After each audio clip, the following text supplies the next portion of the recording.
아버지 주님이 우리를 부르셔서 이 자리에 찾아 나올 수 있도록 은혜 주시니 감사합니다. 주님이 허락하셨사오니 이 시간 우리 마음이 오직 주를 향하게 하시고 주의 말씀 가운데 서게 하시며 우리의 입술이 그 말씀 의지하고 주가 우리를 통하여 이루시고자 했던 것을 고백하는 시간 되게 하여 주시옵소서. 특별히 말씀 기독교에 사랑하여 주셔서 아버지는 귀한 예배당을 허락하시고 이곳에 하나님 앞에 예배할 수 있는 귀한 터를 삼게 하시니 감사합니다. 아버지는 주님께서 주신 이 귀한 곳에 말씀이 충만하고 성령이 충만하며 은혜가 충만한 교회가 되게 하셔서 이곳을 출입하는 모든 자들이 주의 은혜 가운데 살아갈 수 있도록 은혜 베풀어 주시옵소서. 한 가지 더 간구하는 것은 아버지는 이 교회를 바라보는 모든 사람들의 마음이 변화되어서 주님 우리가 그들에게 복음을 증거할 때 이곳이 차고 넘치는 역사도 보게 하여 주시옵소서. 이 일을 위하여 아버지는 주 앞에 일천의 예물을 드리며 기도하는 손길이 있습니다. 주여 그 기도 제목 응답하여 주시되 자자손손 주님의 앞에 나와 기도하는 끈이 끊어지지 않게 하시고 주의 말씀 앞에 온전히 설 수 있도록 은혜 위에 은혜를 더하여 주시옵소서. 이 시간 주의 말씀을 전하고 듣습니다. 말씀이 우리의 생명인 줄 믿사오니 들을 때 성령 충만케 하여 주시옵소서. 예수님의 이름으로 기도하옵나이다. 아멘. 사도행전 2장에는 베드로와 요한이 성전을 향하여 올라갔던 이야기가 기록되어져 있습니다. 그리고 이렇게 말하죠. 내가 내게는 줄 것은 없는데 나사렛 예수의 이름으로 일어나 걸어라 라고 얘기해요. 은과 금은 내게 없으나 라고 말하는 베드로와 요한의 말이 저희 마음에 확 찔리는 것 같아요. 우리가 뭐가 없어더라도 하나님 앞에서 우리가 해야 될 도리를 다 해야 되는데 그것을 다 못 지키는 것 같아 답답합니다. 그런데 말씀이 우리에게 그런 것을 요구하시고 다시 한번 깨닫게 하는 것 같아요. 지난 시간에 우리는 구원을 받은 자들의 유익 세 가지, 그것을 다른 말로 구원의 방편이라고 해서 세 가지에 대해서 잠깐 나누었습니다. 첫 번째는 말씀이었고, 두 번째는 성례, 세 번째는 기도였습니다. 그 이야기가 이제는 소유림답 89문부터 107문까지 쭉 이어져요. 말씀에 대해서, 성례에 대해서, 그리고 마지막 나머지 부분은 다 기도에 대해서 이야기를 하고 있습니다. 그 중에 첫 번째는요, 말씀입니다. 말씀은 사람들이 생각하기에 말씀을 잘 알면 예수를 잘 믿을 것처럼 이야기합니다. 그런데 그게 아니에요. 예수 믿는 것은 성령의 은혜로 믿는데 성령이 충만한 자가 반대로 말씀에 충만한 자가 되는 거예요. 그러니까 뒤집을 수도 있긴 하겠습니다. 그런데 뒤집는 것보다는 순서가 맞는 것 같습니다. 우리는 예배할 때 이렇게 말합니다. 예배한 자를 찾는다고 했는데 예수님께서 말씀하시는 영과 진리로 예배할지니라 라고 예배한 찾는 자들에게 이야기하는 거예요. 영은 뭘까요? 영은 성령이고요, 진리는 말씀이에요. 그렇기 때문에 하나님의 말씀을 우리에게 주신 이유는 이것이 우리에게 은혜가 되기 때문에 그런 거예요. 그러면 읽고 깨달아야만 은혜가 될까요? 소유를 분담 그렇게 얘기하지 않습니다. 소유를 분담 우리가 교리로 받고 있는 소유를 분담 87문은요 이렇게 물어봅니다. 하나님의 말씀은 어떻게 효력이 있게 되며 구원에 이르게 합니까? 라고 해요. 다시 말하면 소유리 문답 자체에서 우리가 말씀이 구원에 이르는 방편이라고 말하는데, 구원을 이루는 유익의 방편이라고 말하는데 그 말씀이 어떤 유익이 있습니까? 라는 질문을 하는 거예요. 여기에 세 가지, 네 가지로 이야기하고 있습니다. 우리 87문에 답을 같이 한번 읽어보겠습니다. 같이 읽습니다. 시작. 하나님의 영은 하나님의 말씀을 읽는 것과 특히 설교를 효력 있는 방도로 삼아 죄인을 방성시켜 회개케 하시며 또 믿음으로 말미암아 거룩함과 위로를 더하사 구원에 이르게 하십니다. 소유리문답에서 말씀을 하는데 앞에다 딱 붙여버렸어요. 그냥 분명 성경에서 말하는 하나님 말씀에서 우리가 구원받은 자의 유익은 세 가지예요. 말씀, 그 다음에 성례, 기도, 이 세 가지인데 이 세 가지 앞에 꼭 붙어야 되는 한 단어가 있어요. 그게 뭐냐면 하나님의 영이에요. 다른 말로는 성령이에요. 그러니까 이걸 빼버리고 나서 말하면 안 돼요. 그럼 왜 성령은 왜 말하지 않았습니까? 앞에 이미 성령의 효과에 대해서 앞에서 다 이야기했기 때문에 성령에 대해서 이야기하지 않습니다. 무슨 얘기입니까? 말씀도 누구의 주권 안에 있는 말씀이냐면 성령의 주권 안에 있는 말씀이에요. 성례도 누구의 주권 안에 있는 성례냐면 말씀을 주관하시는 성령께서, 성례도 누가 주관하냐면 성령께서 주관하십니다. 목사님이 주례하는데요, 목사님이 세례 주잖아요. 아니에요. 여러분, 그것은 형식이에요. 우리는 누구를 대신해서 대신 주고 있냐면 성령을 대신해서 주고 있는 것 뿐입니다. 그래서 우리가 세례를 줄 때나 성례에 참여할 때 뭐라고 얘기하냐면, 자기 죄가 꺼리끼거나 아니면 자기 입술로 신앙을 고백하지 못한 자에게는 세례도 성례도 허락하지 않습니다. 목사님이 그냥 주기 때문에 주는 게 아니에요. 워낙 지금은 성례를 너무나 의무감으로, 또는 당연시 14살이 되면 당연히 하는 것처럼 여기지만 그렇지 않아요. 성령 충만이 먼저 되어야 됩니다. 마찬가지, 기도도 마찬가지예요. 여러분, 제가 지난번에 예화로 들었어요. 우리 할머니 하얀색 옷을 입고 매일 새벽마다 정말 열심히 기도했어요. 누구를 위해서 기도했냐면 자기 자녀들을 위해서 기도합니다. 근데 중요한 건 우리 할머니가 성령 충만하지 않았어요. 그런데도 기도했습니다. 여러분, 계룡산에 한번 가보십시오. 계곡 올라갈 때마다 뭐가 있냐면 촛불이 켜져 있어요. 향이 펴져 있습니다. 여러분, 우리는 날 새기도 되게 힘든데 그 사람들 그 산속에서 아무것도 없는데 그 산속에 날을 셉니다. 누구에게 빌어요? 뭔지 모르겠어요. 근데 막 빌고 있습니다. 그리고 그들은 기도했다고 얘기해요. 그러나 기억하십시오. 기도도 성령 충만한 자가 하나님 앞에 올려드리는 기도가 하나님 받으시기 합당한 기도요, 우리가 구원의 방편으로 삼는 기도라는 사실 기억하십시오. 그렇기 때문에 하나님의 영을 빼놓고 나서 이야기하시면 안 되는 겁니다. 그래서 오늘 말씀의 효과에 대한 이야기도 하나님의 영이 1번으로 나와 있습니다. 그리고 나서 이렇게 말합니다. 말씀을 읽는 것, 이거 1번이에요. 저는 그래서 성경을 봉독하는 것도 굉장히 중요하다고 생각합니다. 예전에는요, 이 성경 봉독을 누구만 했냐면 우리 기독교도 천주교 영향을 좀 받았던 것 같아요. 여러분, 기독교가 구교와 신교로 하면서 마지막에 1500년도에 개신교로 나오면서 많은 사람들이 이제 천주교, 구교에 대한 것을 굉장히 많이 터부시합니다. 그런데 중요한 건 이 개신교도요, 구교가 갖고 있는, 천주교가 갖고 있는 기본적인 틀을 굉장히 많이 그대로 받고 있는 게 사실입니다. 그렇기 때문에 그것에 대해서 우리가 한 번 정도는 고민을 해야 돼요. 그러나 기억하십시오. 천주교가 옳다, 안 옳다, 옳지 않다라고 말하는 것이 아니라 우리가 드려지는 이 얘기에서 분명 처음에 우리나라에 들어왔던 목사님들이 처음에 할 때도 봉독은 누구만 했냐면 목사님만 했어요. 여러분, 저만 아는 이야기인가요? 아니요. 우리는요, 성경 봉독할 때 한 말도 못 했어요. 봉독은 목사님만 하셨어요. 근데 어느 순간 교독이라는 게 나왔고 어느 순간 합독이 나왔습니다. 그게 아마 이게 하나님 말씀에 대해서 이제는 좀 깨달아서 그런 것 같아요. 하나님 말씀은요, 목사님만 읽는 게 아니에요. 신부만 읽는 게 아닙니다. 심지어는요, 신부는 이렇게 해야 돼요. 라틴어를 읽어야 되는데 라틴어를 읽지를 못하는데도 불구하고 신부로 하는 사람들이 있었다라고 말하는 겁니다. 여러분, 기억하십시오. 우리는요, 목사만 성경을 읽는 사람이 아니라 저와 여러분 모두가, 하나님을 믿는 모든 사람들은 성경을 읽어야 되는 사람이고, 성경을 읽으면 목사를 통해서 뭔가를 받지 않아도 하나님의 영이 충만해진다는 사실을 여러분 믿으셔야 됩니다. 그렇기 때문에 하나님의 말씀은요, 목사님이 읽어주고 목사님 함께 앞에서 인도할 때만 예배드리는 것이 아니라 여러분들이 개인적인 생활 가운데서도 하나님의 말씀을 읽고 그 말씀을 가지고 하나님 앞에 기도함으로 말미암아 하나님 앞에 예배하는 자로 서시길 주님의 이름으로 축원합니다. 그래서 말씀의 효과는요, 읽는 자에게부터 시작하는 겁니다. 읽는 자. 그러면 어떻게 읽으면 될까요? 그냥 읽으시면 돼요. 조건이 없어요. 우리 성경 말씀은 지금 4개, 5개 정도 됐는데요. 한번 몇 군데만 한번 찾아보겠습니다. 열왕기하 22장 10절과 11절이에요. 우리 같이 한번 읽어볼까요? 시작. 또 서기관 사반이 왕에게 말하여 이르되 제사장 힐기야가 내게 책을 주더이다 하고, 사반이 왕의 앞에서 읽음에 왕이 율법책의 말을 듣자 곧 그의 옷을 찢으니라. 사반은요, 서기관이었습니다. 근데 중요한 건 원래 서기관은요, 말씀을 연구하고 또는 말씀에 대해서 해석해 줄 수 있는 권한을 가지고 있긴 해요. 그런데 중요한 건 지금 이 힐기야가 책을 했을 이 당시에는요, 이 율법책이 한동안 사라져서 없었어요. 누구도 이 율법책에 대해서 잘 모르고 있었습니다. 당연히 하나님 말씀의 부재가 있었던 시기이기도 하죠.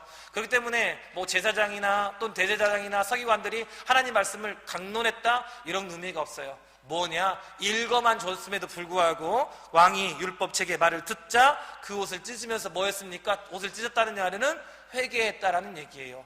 여러분들 시편 19편에도 이 율법의 말씀이 얼마나 대단한지를 이야기하고 있습니다. 7절부터 10절 말씀인데요, 같이 한번 읽겠습니다. 시작. 여호와의 율법은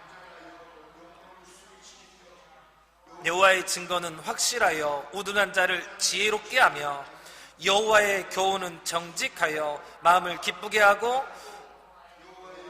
순결하여 눈을 밝게 하시는도다.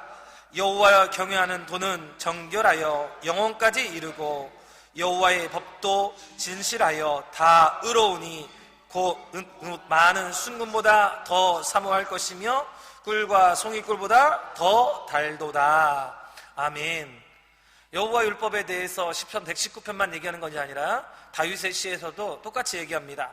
여호와 율법은 영혼을 소생하는 능력이 있습니다. 여호와의 증거는 우둔한 자를 지혜롭게 합니다. 여호와의 교훈은 마음을 기쁘게 합니다. 여호와의 계명은 우리를 순결하게 하고 눈을 밝게 합니다. 여호와를 발견하게 만드시는 거죠. 여호와를 도나는 건 영혼같이, 여호와의 법도는 진실하며 의롭고 우리의 모든 것 사모할 것이 송이꿀보다 더 단 것, 그것이 뭐냐? 말씀이다라고 이야기합니다. 어떤 것을 해석하기 때문에, 잘 알기 때문에, 이 말씀이 나에게 어떤 의미로 다가오기 때문에가 아니라 그 말씀 자체가 그런 거예요. 그래서 율법은요, 악하지 않습니다. 아니, 악한 게 아니라 하나님이 주신 것 두 가지를 딱 꼽을 수 있다면 하나는요, 예수님이에요. 예수님이 하나님이 우리를 사랑하셔서 주신 정말 가장 좋은 겁니다. 그리고 그 예수님을 통해서 구원을 이루었고 우리가 예수님을 통해서 우리도 구원을 받았습니다.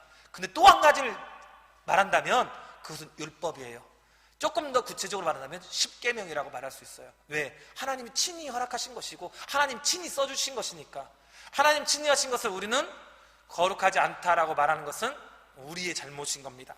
요나서 3장 6절과 8절 니느웨에게 선포하는 말씀인데요, 이 요나가 참 희한하게 말하는데도 불구하고 그들이 이런 은혜를 받습니다. 6절부터 8절 말씀 같이 읽어보겠습니다. 시작. 그 일이 니느웨 왕에게 들림에 왕이 보좌에서 일어나 왕복을 벗고 굵은 배 옷을 입고 앉으니라. 왕과 그의 대신들이 조서를 내려 니느웨에 선포하여 이르되 사람이나 짐승이나 소떼나 양떼나 아무것도 입에 대지 말지니 곧 먹지도 말 것이요 물도 마시지 말 것이며 사람이든지 짐승이든지 다 굵은 베옷을 입을 것이요 힘써 하나님께 부르짖을 것이며 각각 악한 길과 손으로 행한 강포에서 떠날 것이라. 한번 물어보겠습니다. 니느웨 사람이 하나님에 대해서 알까요? 하나님 율법에 대해서 알고 있습니까? 아니요.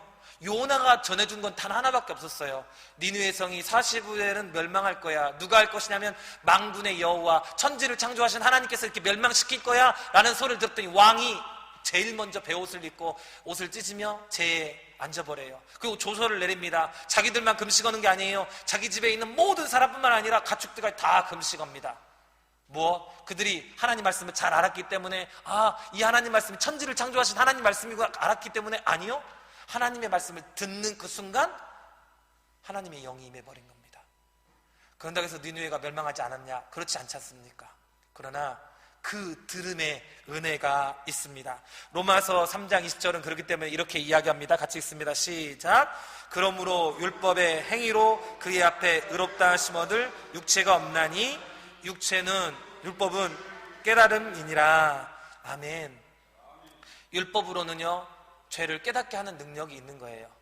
우리가 하나님 말씀을 들으면 그 율법으로 내가 구원받았습니다. 나 율법을 잘 지켰습니까? 하나님 나 선하지요? 청년이 와서 그러지 않습니까? 하나님 나라를 어떻게 감당할 수 있습니까? 예수님께서 부모에게 공경하라, 살인하지 말라, 간음하지 말라 막 그러니까 내가 그 계명을 다 지켰습니다 그러잖아요. 여러분, 그런다 그 계명을 다 지켰다고 구원받지는 않습니다. 그런데요, 기억하셔야 돼요. 우리 주님이 한마디 더 합니다. 서기관의 의보다 더 낫지 않으면 어디를 못 가요? 천국에 못 간다고 되어 있어요. 그리고 뭐라고 하냐면 그것도 행하고 하나님 말씀도 행해야 돼요. 율법을 무시하라는 얘기 아니에요. 터부시하라는 얘기 아닙니다.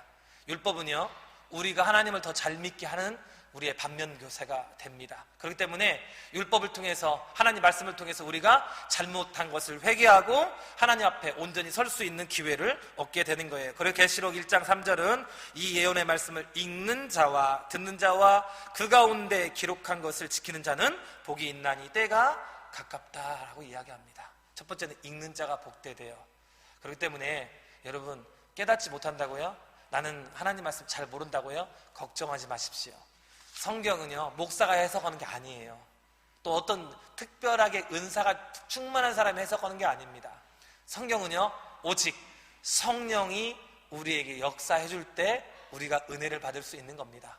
제가 설교했다고 해서 설교가 은혜 있는 게 아니에요. 성령이 이 모든 걸 주관하신다는 사실 여러분 잃어버리지 마시길 주님의 이름으로 축원합니다. 또 하나의 은혜는요, 설교의 효과가 있습니다. 무슨 얘기냐면 이런 거예요.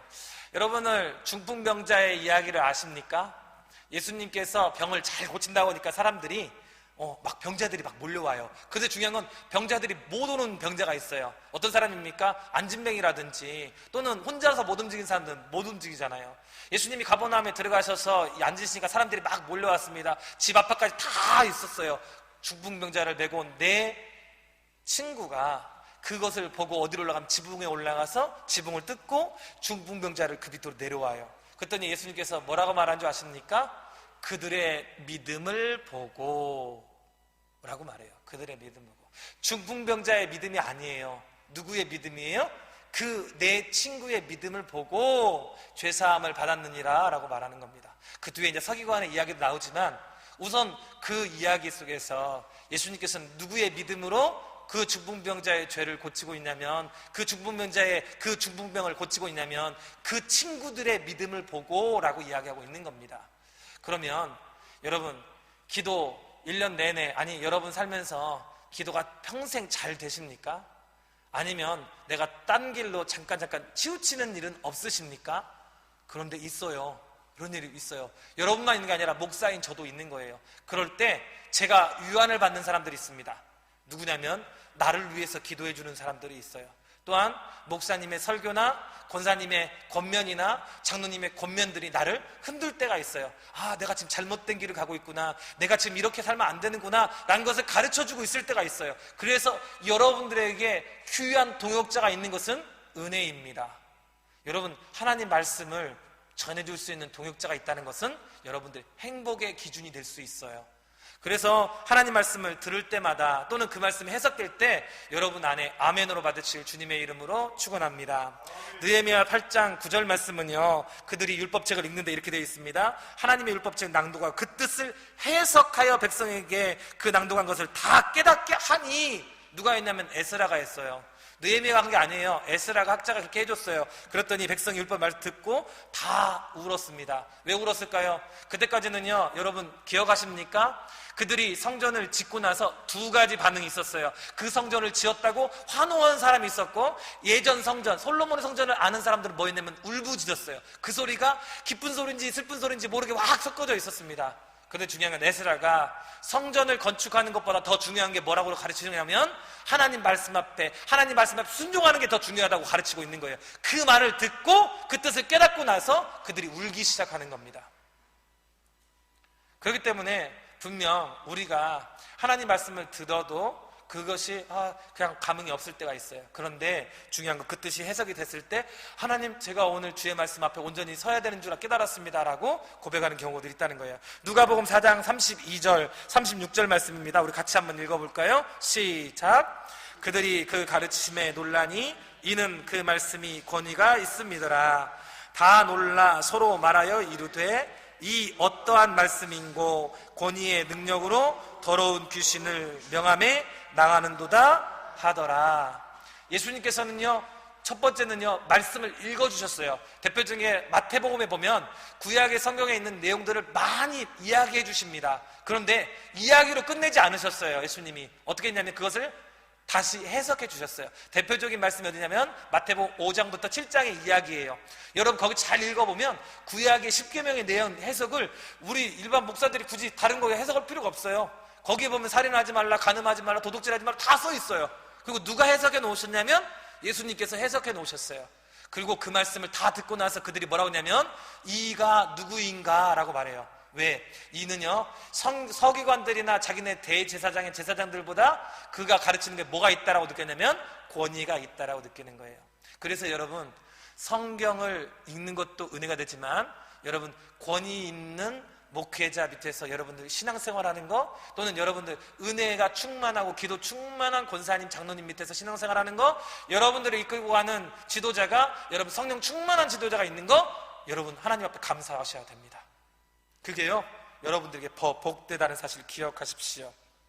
누가복음 24장 32절도 우리에게 말씀하시고 우리에게 성경을 풀어주실 때에 우리 속에 마음이 뜨겁지 아니하더냐라고 두 제자가 그래요. 언제 그럴까요?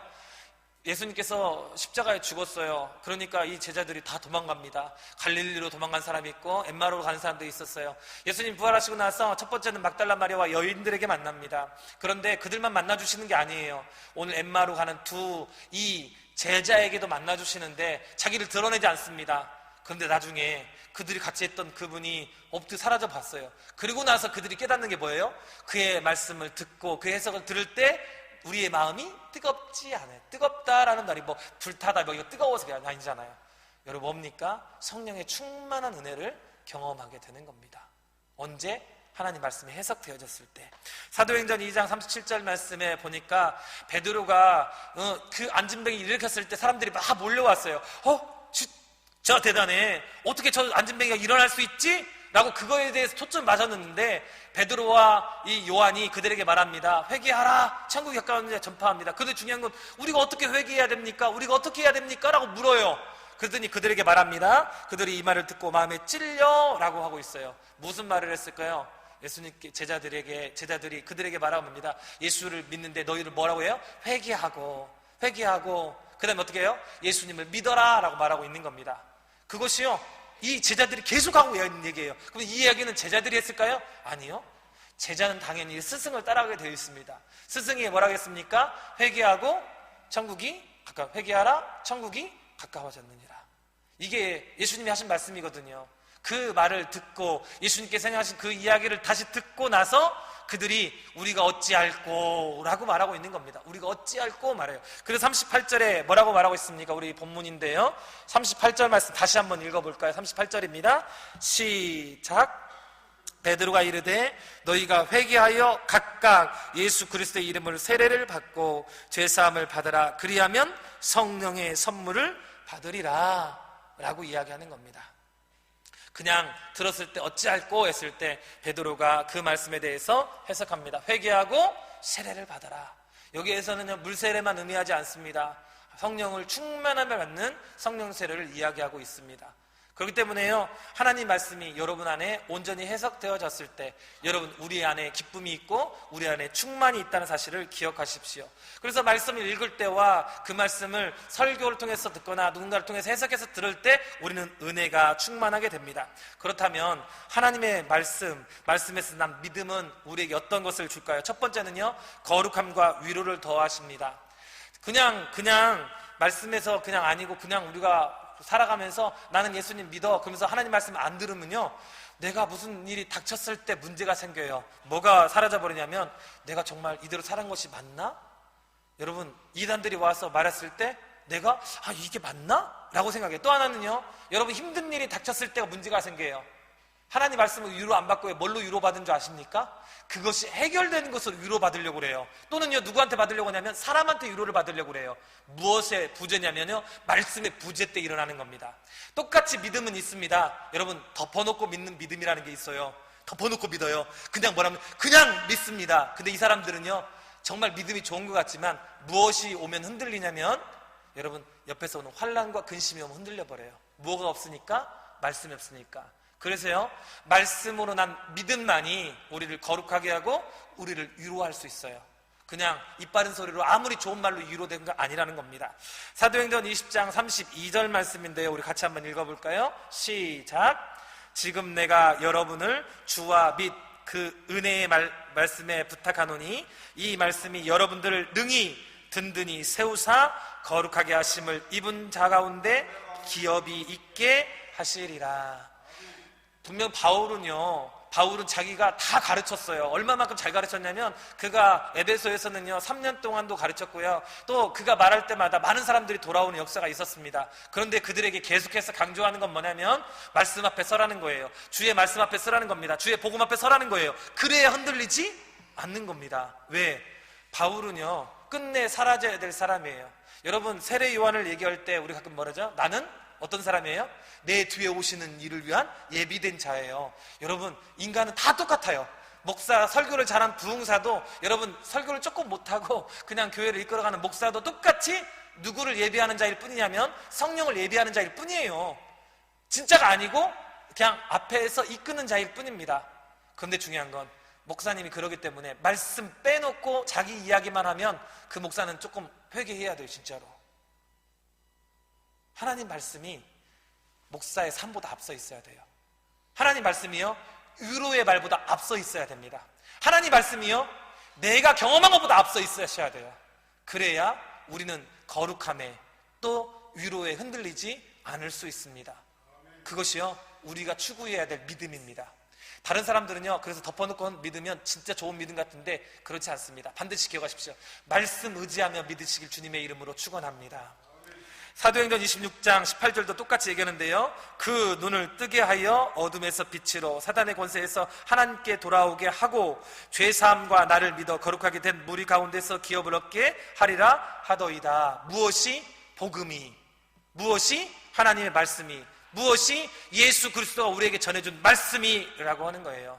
그렇기 때문에요, 말씀을 배제한 여러분 능력은요, 신비롭게 하는 일밖에 못합니다. 끝내는 누구 유익밖에 안 되냐면 자기 유익밖에 안 돼요. 그래서요, 여러분 방언하는 거 참 좋습니다. 그런데 중요한 건 방언했다고 하나님 말씀보다 앞서지는 마시기를 바랍니다. 여러분 신의 은사 나타나면 좋습니다. 근데 중요한 건 말씀보다는 앞세우지 마시길 주님의 이름으로 축원합니다. 로마서 15장 4절에는 그러거든, 무엇이든 전에 기록된 바 우리의 교훈을 위하여 기록된 것이니 우리로 하여금 인내로 또는 성경의 유로로 소망을 가지게 합니다. 무엇이? 하나님께서 기록한 말씀이. 요한복음을 기록한 목적이 무엇입니까? 그 말씀을 듣고 그 말씀을 받음으로 말미암아 구원에 이르게 하는 길, 구원에 얻는 길을 허락하시기 위해서 하나님께서는 요한을 통해서 기록하고 있다라고 이야기하지 않습니까? 히브리서 4장 12절 말씀은 그래서 이렇게 말합니다. 같이 읽습니다. 시작.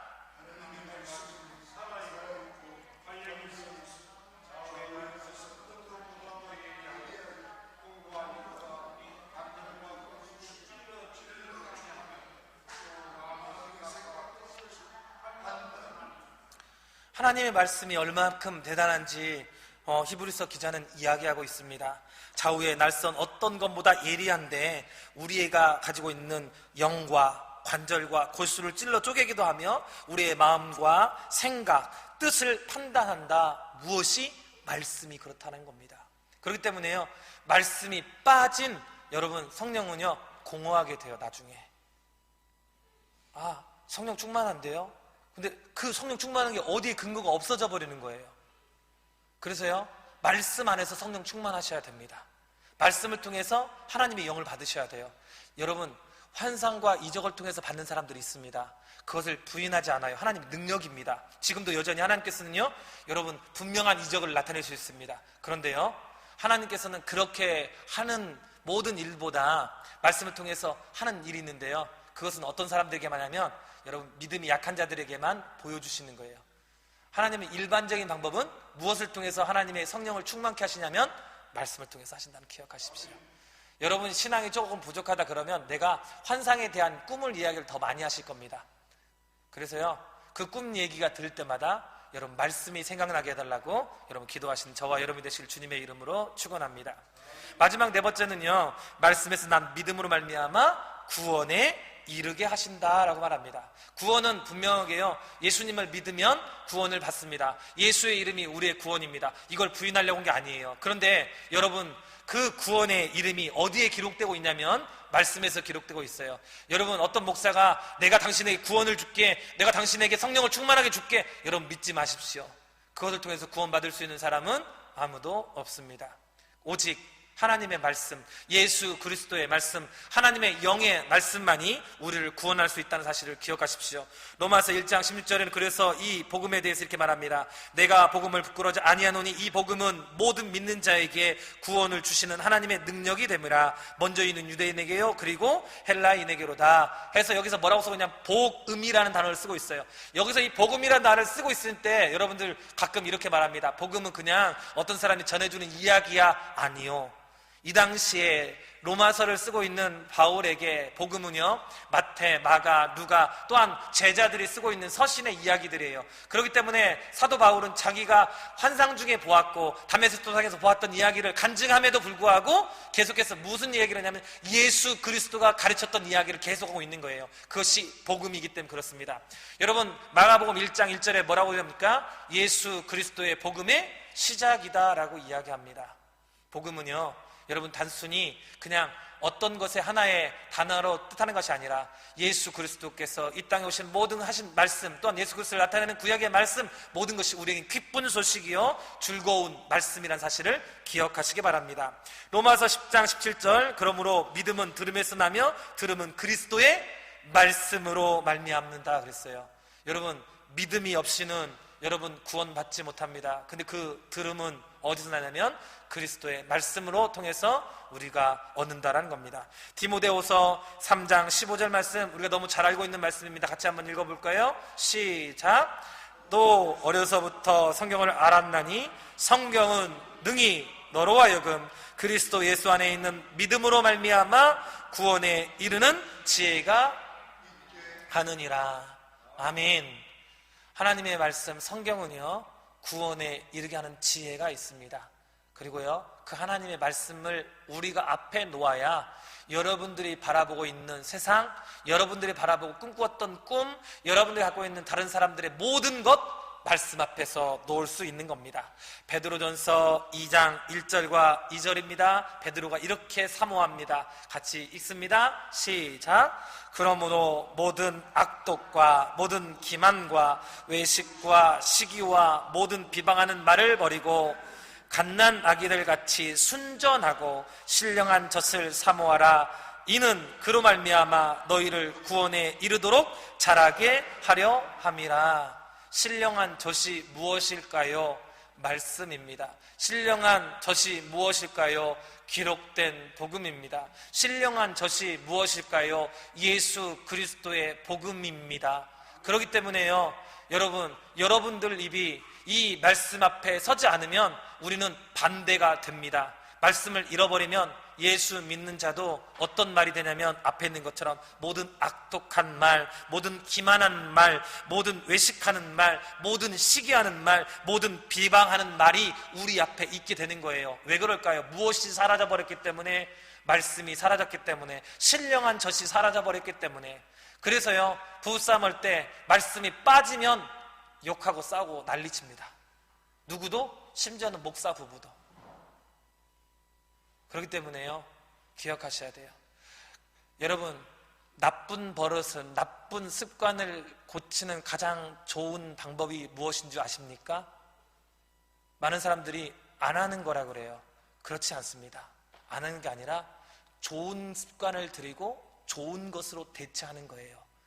무슨 얘기입니까? 나쁜 일 할 시간에 좋은 일 하면 그 나쁜 일을 하지 않는다라는 겁니다. 세상에 있는 것들을 여러분, 우리가 금지하고 살 수 있는 유일한 방법은 하나님 말씀을 듣고 그 말씀을 읽으며 그 말씀이 나를 통해서 어떻게 역사하는지를 하나님 앞에 날마다 묻고 기도하면서 그대로 살아야만 우리 입에서 세상 것들이 안 나타나는 거예요. 그렇지 않다면요, 우리도 똑같이 세상에 살아가는 똑같은 존재이기 때문에, 연약한 존재이기 때문에, 죄인이기 때문에 똑같이 그런 말로 살아갈 수밖에 없다 합니다. 꼭 기억하시기 바랍니다. 그래서요, 하나님 말씀 읽어도 되고 안 읽어도 되는 게 아니라 무조건 읽어야 됩니다. 세상 사람들에게 얘기하지 마십시오. 왜 너는 하나님 말씀 안 읽냐? 너는 왜 성경 안 봐? 너는 왜 성경 안 들고 다니냐? 말하지 마십시오. 그들은요, 하나님의 사람이 아니에요. 우리에게 요구하는 거예요. 우리에게. 누구에게? 예수를 믿고 구원받은 우리에게 요구하는 겁니다. 너 예수님 믿고 구원받았니? 그러면 네 옆에, 네 머리맡에, 네 삶 속에, 네 입에 주의 말씀을 달고 살아라 라고 하나님께서 우리에게 요구하시는 겁니다. 그럴 때 우리가 주를 믿는 믿음이 변하지 않으며 하나님께서 우리를 통해서 약속하신 모든 것 잃어버리지 아니하고 끝까지 승리해서 구원을 이루실 줄 믿으시길 주님의 이름으로 축원합니다.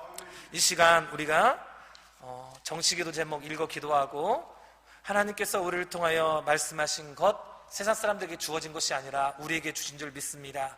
내가 구원받은 자로서 하나님 말씀 잃어버리지 않게 하시고 그 말씀이 내 머리에 날마다 있게 하셔서 그 말씀을 읽고 그 말씀을 들으며 그 말씀대로 살아갈 수 있게 해달라고 여러분 이 시간 기도하겠습니다. 우리 주님 한번 부르고 정식기도 제목 읽어 기도합니다. 주님, 우리 교회 남녀노소가 다 말씀과 기도로 성령 충만케 하셔서 이 세상의 소금과 빛으로 우리나라 살려주시고 복음의 능력 주셔서 땅끝까지 전하게 하소서. 주의 종들에게 초대교회 사도들처럼 성령 충만함을 주사 주님의 교회들이 부흥되게 하소서. 내가 복음을 위하여 모든 것을 행함은 복음에 참여하고자 함이라는 말씀 붙잡고 복음 전하는 일꾼 되게 하소서. 우리에게 말씀과 기도와 찬송이 늘 살아있게 하셔서 주님과 동행하는 경건한 삶을 살게 하소서.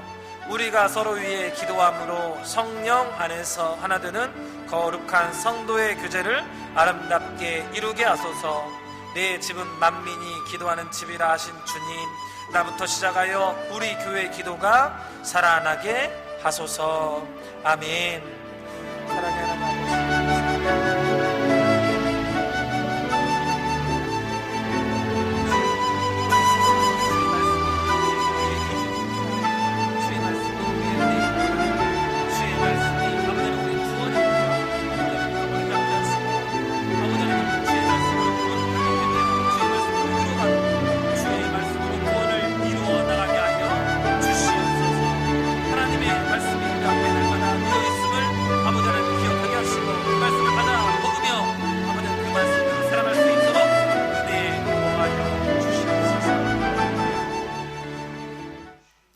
사랑의 하나님 아버지 감사합니다. 우리에게 말씀을 허락하신 주님 아버지 하나님, 그 말씀이 우리의 생명인 줄 믿고 날마다 읽으며 그 말씀대로 살아가게 하여 주시옵소서. 예수님의 이름으로 기도하옵나이다. 아멘. 찬송가 203장입니다.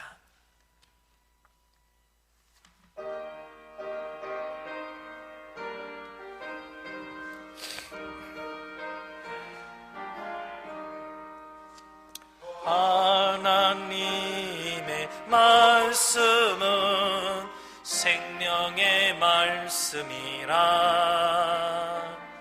광야 같은 세상에 길 잃고 방황할 때, 절망 중에 빠진 이 몸 하나님 보아사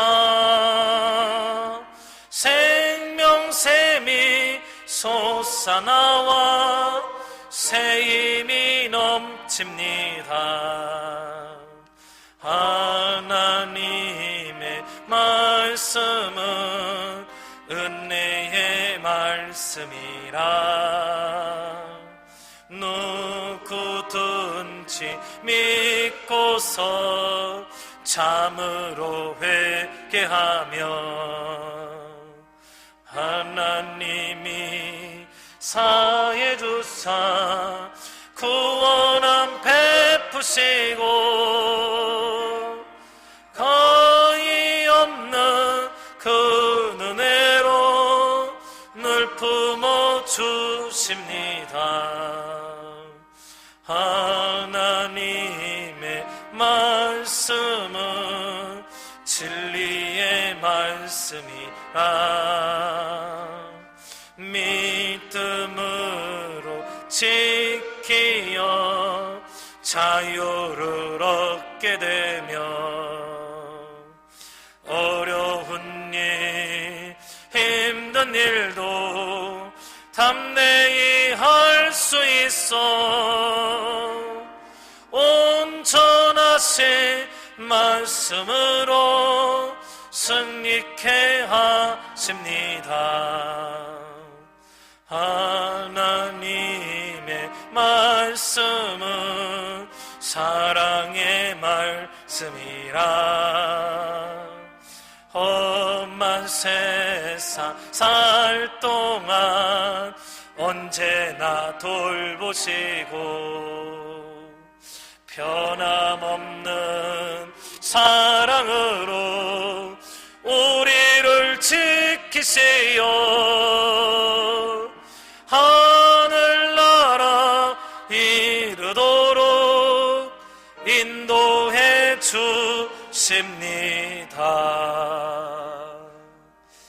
아멘.